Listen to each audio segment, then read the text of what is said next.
Hey, welcome back to Free Thoughts from Freedom Chiropractic and Rehab. I'm Dr. Chip Bleem, and this is episode number 78. If you're trying to move better, or just feel a little bit stronger from day to day, you're in the right place.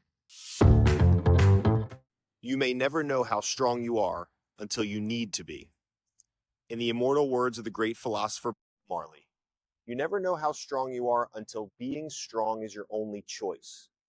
Strength isn't just about lifting weights, but that's what we immediately think of when we talk about it. Sometimes strength is physical, but sometimes it's mental. And sometimes life simply asks more of us than we expected. That's one of the reasons we believe in building strength, both mental and physical, before you need it. Because you never know when you'll need to lift something heavy, catch yourself from a fall, help someone you love, or simply keep going when life gets difficult. Strength gives you options. And the stronger and more capable you are, the more options you have. And that's why we believe movement is my medicine. Here's one more reason you should be lifting weights as you get older. We talk a lot about how strength training helps us to maintain muscle mass, especially as we age. We've even talked about how it can help us to avoid falling. But here's something else that's really, really important. Your bones respond to strength training too. As we get older, we can gradually lose bone density, which can make our bones more vulnerable to fractures.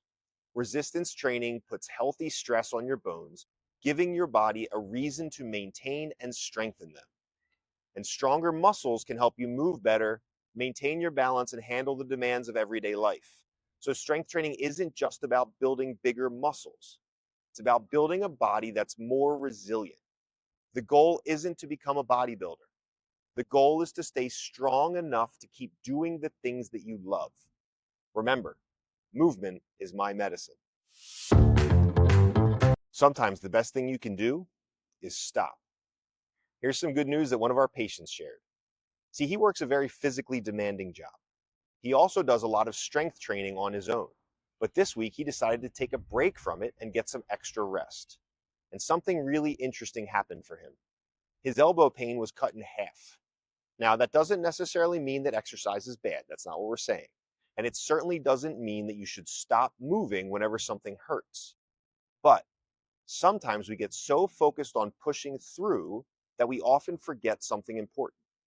Our bodies need time to recover. Sometimes the right dose of movement is a little bit less movement. You don't always need to work harder. Sometimes you just need to stop and listen to your body.